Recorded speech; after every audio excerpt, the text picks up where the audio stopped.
Good afternoon, good evening. This is Shindo. Getting comments lately from the Trump administration, from his key advisor, Steve Bannon, about a potential war with China.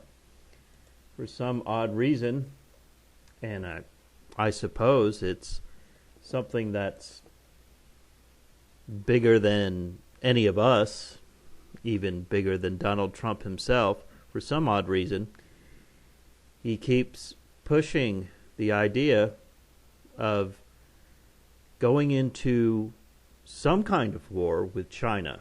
A trade war, folks, is the beginning of a hot military conflict.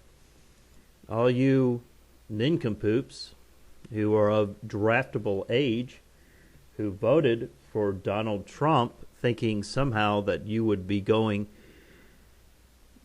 on some crusade, well, you're going to get your wish. Nothing but cannon fodder. This is from The Independent. U.S. would go into any war with China with, quote, unparalleled violence, unquote, warn experts. China has accused Donald Trump administration of putting regional stability in East Asia at risk following remarks by the president's defense secretary. A U.S. commitment to defend Japanese territory applies to an island group that China claims.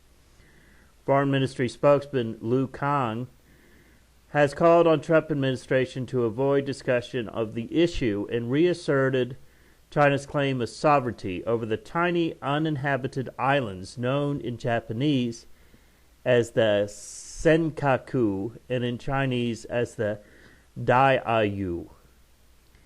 The 1960 U.S.-Japan Treaty is, quote, a product of the Cold War, which should not impair China's territorial sovereignty and legitimate rights, unquote. It was quoted as saying in a statement posted on the ministry's website. Quote, we urge the U.S. side to take responsibility attitude, stop making wrong remarks in the issue involving Diaoyu Island sovereignty, and avoid making the issue more complicated and bringing instability to the regional situation, unquote, he adds.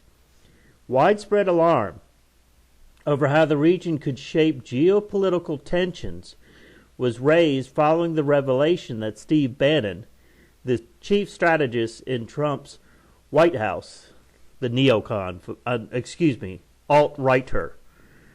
You know, these alt-right folks who are so enamored with Hitler. Following the revelation, Steve Bannon, the chief strategist in Trump White House, said he believed the U.S. would go to war with China within 5 to 10 years during a radio broadcast in 2016. 5 to 10 years. 5 to 10 years. Well, that seems about right. Lower end of that. This is what you voted in.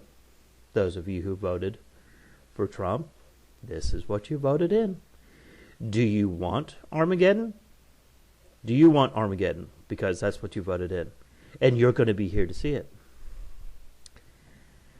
While the prospect remains relatively remote, experts have told The Independent that believes such a conflict would be catastrophic, throwing the entire globe into turmoil and potentially ending, quote, life as we know it on Earth, unquote.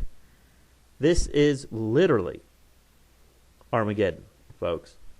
This is the description in the Bible of the empire from the east coming across the dried up Tigris and Euphrates River. It's unbelievable to me. Even though I've been preparing for this since I was 11 years old, it's still unbelievable to me that I'm sitting back and watching these events happening. We have a little over 2 weeks of the Trump administration, and already we're talking seriously about the potential of a war with China.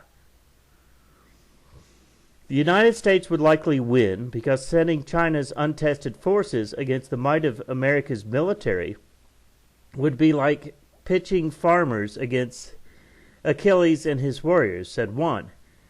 But even a conventional military victory would be a strategic disaster. It would set off global economic crisis and create a potential power vacuum inside defeated China, quote, the like of which we can't imagine, unquote.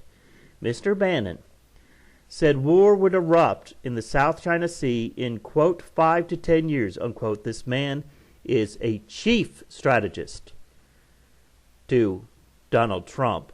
Of course, he has absolutely no experience in that, but he does have experience in putting up a bunch of bullshit articles on his website. He said, quote, they're taking the sandbars and making basically stationary aircraft carriers and putting missiles on those. They come here to the United States in front of our face, and you understand how important face is, and say it's ancient territorial sea, unquote. Pride cometh before destruction, folks.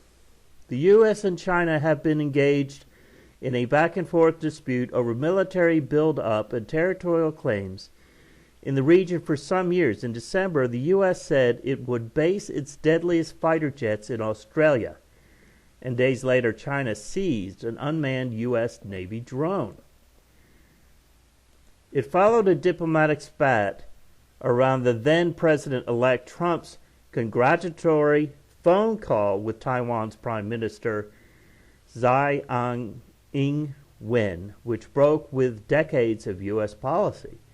Mr. Trump has been forthright about China's influence, blaming it for the loss of American jobs. The war of words recently heated up when a Chinese military official was quoted as saying talk of war with the U.S. under Mr. Trump, quote, are not just slogans, they are becoming a practical reality, unquote. Trevor Miskriskin, Associate Professor of Politics and International Studies at the University of Warwick, said if war broke out, quote, we would be looking, I would imagine, at World War III, unquote. He said, quote, I really do think that it would be the end of life as we know it on Earth. From a global strategic risk level, I would say the last thing you want is war between the United States and any of the major powers because of the risk of escalation, obviously, the potential for nuclear weapons to be used. The likelihood of nuclear exchange between the two principals involved is high. But he added the, quote, overwhelming view of most policymakers in Washington since at least the late 1970s, quote, favors a form of cooperative, if competitive, relationship with China. Dr. Peter Roberts, Director of Military Sciences at the Royal United States Service Institute, said, quote, America would take military losses. They would lose thousands and thousands of personnel. But China would be utterly defeated if America goes to war. It wages war in its totality. They would go to this with unparalleled violence and energy, unquote. The U.S. has an, quote, overall competitive edge, unquote, partly due to its technological superiority, Dr. Roberts said, but also because the four branches of its military, Army, Navy, Marine Corps, and Air Force, are trained to work closely together. Quote, it's demonstrated how it can use all these arms to deliver military victory, unquote, he said. In contrast, China's service operate, quote, individually, and also have less and less recent combative experience compared to their American counterparts. Quote, there's a huge difference between someone who's been in combat before and someone who hasn't, unquote. Dr. Roberts said, comparing the potential confrontation to one between Greek hero Achilles and farmers recruited from the fields. Gary Brown, professor of Chinese studies and director of King College London's Lao China Institute, said, quote, U.S. naval superiority is massive. And if we're talking just militarily, then for sure a conflict right beside China would hurt China more than the U.S. It would, of course, totally upend supply routes, however, and probably cause a global recession. So it would, no matter who won in terms of military outcomes, be lose-lose and cut against the logic of self-interest of both the U.S. and China, unquote. Professor Brown added, quote, "We have to expect this war of words to simply get worse. The best outcome is that the two sides ultimately compromise. China acts more responsibly and stops the adventurism, and U.S. concedes it more space. The worst outcome would be a misunderstanding that would lead to real conflict," unquote. Does Donald Trump, or China for that matter, strike you as someone who likes to compromise? Does he strike you as someone who would be willing to just concede more space to China? Trump, that is, of course. This is what so many of you young millennials voted for. The type of fools, children in young adult bodies that come at me on my tech videos. This is what you voted for. This is what you wanted. And this is what you're going to get. You're nothing but cannon fodder. You're nothing but cannon fodder. But we'll win, folks. We'll win. That's the good news, right? The United States can say, well, we won in a war against China. The fact that the economy is completely devastated and that, you're living on the street and you no longer have your precious, precious internet to come on and to troll people with, well, whatever, right? The fact that you're starving to death in the streets, so what, right? So what? This is what you voted for. Congratulations. You got him in. Congratulations. This is Shindo. Have a good Sunday.